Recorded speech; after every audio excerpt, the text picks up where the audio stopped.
السلام عليكم ورحمة الله وبركاته. أول ما يبدأ الشتاء والجو يبرد نبدأ ندور على كل حاجة تدفينا. المأكولات بقى بتاعت زمان، أيام الزمن الجميل، المأكولات الحلوة السريعة الخفيفة اللي تدينا سعرات حرارية قليلة في نفس الوقت تكون اقتصادية، ما تكلفناش كتير ولا توقفنا في المطبخ كتير وبرضو تحسسنا بالدفء. تعالي نعمل طاجن شعرية باللبن خفيف من بتاع زمان، وأقولك على حاجة مهمة جدا تخلي بالك منها وانت بتحمري الشعرية، لأن لو ما عملتيهاش هتحولي الطبق الصحي دوت لحاجة مضرة بيكي. تعالي نقول بسم الله الرحمن الرحيم. أول حاجة طاسة على النار هنحط فيها أي مادة دهنية. أنا حاطة هنا زيت ومش حطيتش سمنة لأن أنا هستعمل السمنة بعدين، وأحط فيها كمية الشعرية الحلوة دي اللي أنا عايزة أحمرها على حسب بقى الكمية اللي انت عايزاها، وخلي بالي منها كويس قوي طول ما انا واقفه جنبها، ما سيبهاش خالص، افضل على طول اقلب كده لحد ما تاخد اللون الذهبي اللي احنا عارفينه. انا بلاقيها شويه بشويه بتدخل في اللون ده.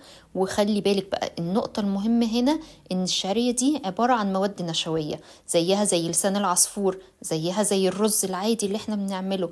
لو زاد لونها في التحمير شويه عن اللون الذهبي كده بتتحول لماده مضره جدا بالصحة. عشان كده واحنا بنحمر شعرية او لسان عصفور او حتى رز لازم يوصل للون الذهبي ده، بس لو زاد عن كده يبقى كده غلط ونركنه ما نستعملوش افضل. بعد كده بقى نرجع للشعرية بتاعتنا، هنضيف شوية مية قد كوباية مية وسكر بقى على حسب ما انت عايزة، وتقدري تحطي عسل كمان، ونحط لها بقى نقطة فانيليا عشان تدي ريحة وتجيب لك اخر الشقة. وبعدها بنروح مغطيين لحد ما الشعرية دي تتشرب كل المية اللي احنا حطيناها. في الوقت ده بقى أبدأ أجيب اللبن بتاعي وأبدأ أضيفه، وبضيف كمية لبن كويسة، يعني أزود في اللبن شوية لأن هي كل ما تديها لبن بتشرب أكتر. وبرضو الشعرية باللبن الطاجن بيحتاج إن هو يكون فيه سوائل كتير، يعني ما نقللش في كمية اللبن. بعد كده بخليها تغلي بس كده غلوتين على النار، قد بس 5 دقايق 3 دقايق، وبعدين بقى تقدري تاكليها كده حلوة قوي. تحطي المكسرات بتاعتك أو تحطي الزبيب، جوز هند، ممكن رشة قرفة زي ما انت عاوزة. انا بقى هنا هحطها في طاجن واحطها تحت الشواية، وتقدري تحطيها في طاجن واحد كبير او تحطيها حتى في طواجن صغيرة زي ما انت عاوزة، برضو دي حسب رغبتك. انا هنا حطيتها في 2 وحطها بقى تحت الشواية. في الوقت ده بقى ممكن تضيفي كل حاجة على الوش. انا ضفت لها زبدة، مكعب زبدة كده بتقطعيه وتحطيه على الوش عشان يديكي اللون الذهبي الجميل بتاع التحمير. وممكن كمان تحطي قشطة بدل الزبدة. في الوقت ده كمان تقدري تحطي مكسرات، جوز هند زي ما قلتلك، تقدري تحطي رشة قرفة بتديها ريحة تحفة حلوة جدا.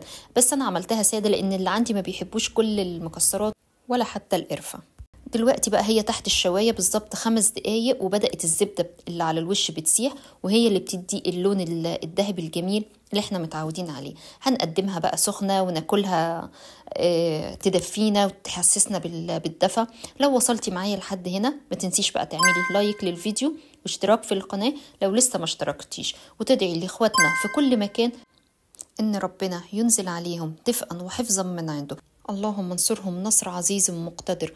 اللهم سلط على عدوهم وعدونا جنودك في الأرض وفي السماء، آمين يا رب العالمين. دمتم في أمان الله.